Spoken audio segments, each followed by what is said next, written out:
Assalamualaikum warahmatullahi wabarakatuh.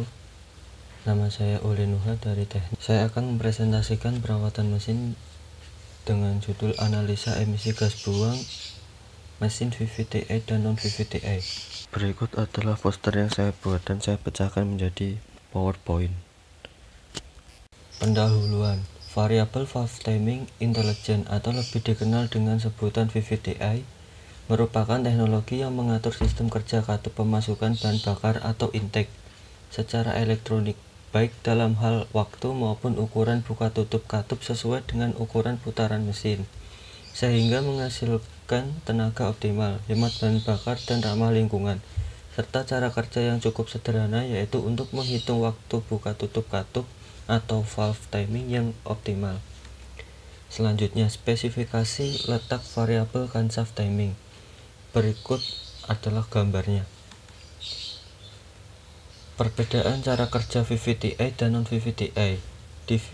Pada VVT-i, menyesuaikan waktu bukaan katup dengan kondisi mesin, mengoptimalkan torsi mesin pada setiap kecepatan dan kondisi berkendara yang membuat konsumsi bahan bakar minyak menjadi lebih efisien, dan sekaligus menurunkan tingkat emisi bahan bakar serendah mungkin. Pada non-VVT-i, waktu buka dan tutup katup isap terlalu sama, baik saat mesin bekerja saat di putaran rendah maupun tinggi. Kondisi ini membuat mesin tidak bisa bekerja optimal dan efisien. Selanjutnya adalah komponen pada mesin VVT-i. ECU (Electronic Control Unit) merupakan perangkat yang bertugas menerima masukan dari sensor yang kemudian dikalkulasi untuk mencari kondisi optimum dan memberi perintah ke aktuator untuk melakukan fungsinya.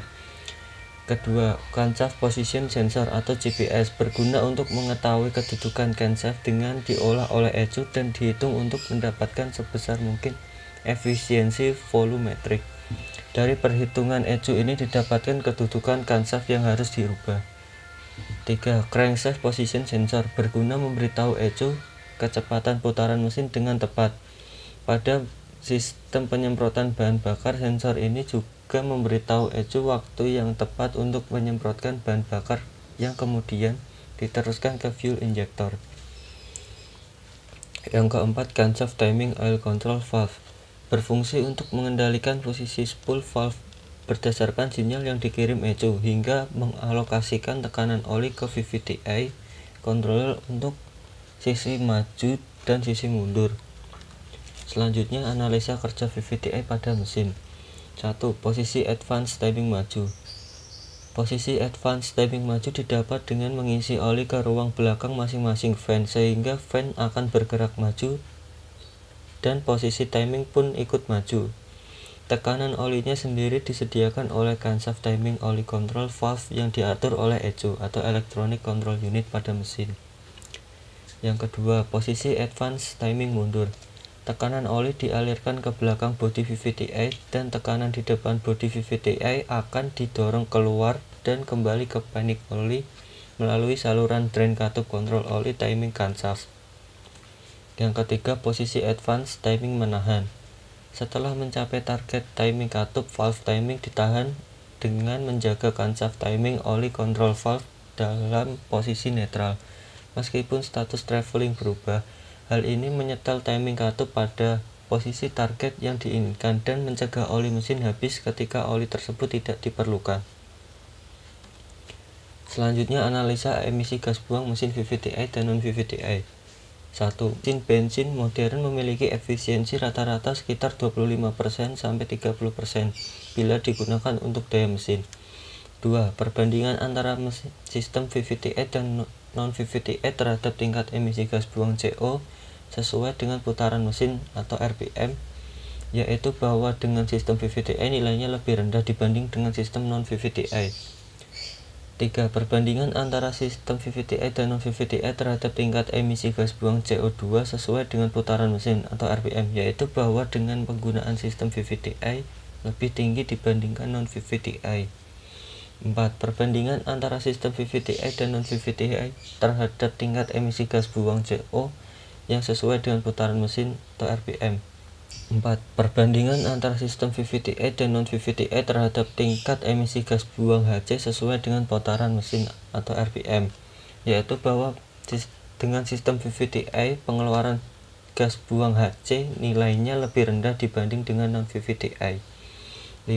Perbandingan antara sistem VVTi dan non-VVTi terhadap tingkat emisi gas buang O2 nilainya lebih tinggi pada putaran 1000 rpm dibanding dengan non-VVTi. Selanjutnya adalah tabel emisi gas buang mesin VVTi dan non-VVTi.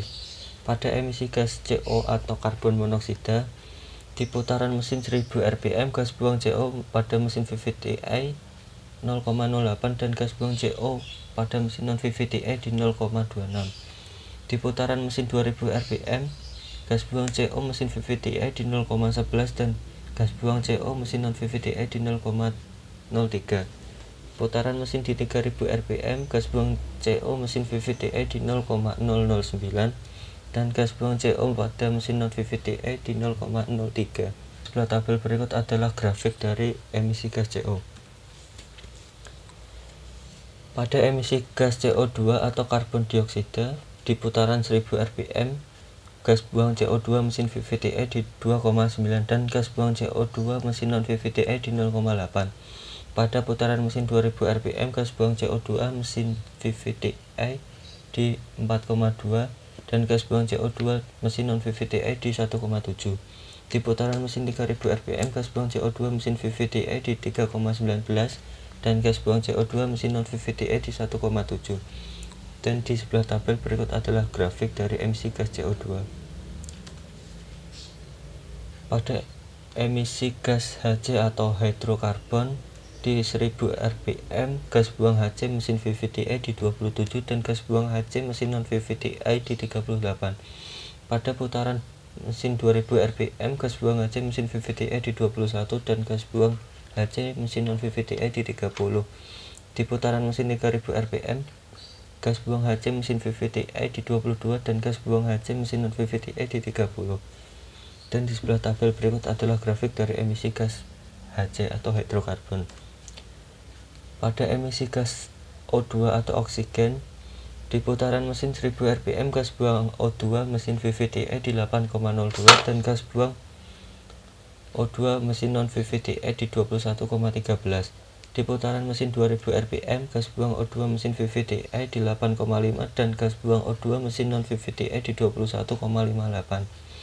Pada putaran mesin 3000 rpm gas buang O2 mesin VVTi di 9,7 dan gas buang O2 mesin non VVTi di 22,24. Dan di sebelah tabel berikut adalah grafik dari emisi gas O2 atau oksigen. Kesimpulan dari presentasi yang saya bacakan adalah emisi gas buang mesin berteknologi VVTi lebih sedikit dibandingkan dengan mesin non VVTi. Mesin VVTi membuat konsumsi bahan bakar jadi lebih hemat dan mesin lebih ramah lingkungan. Adopsi teknologi VVTi pada mobil juga memberikan kelebihan, yaitu minimnya biaya pemeliharaan. Sekian presentasi yang saya sampaikan. Wassalamualaikum warahmatullahi wabarakatuh.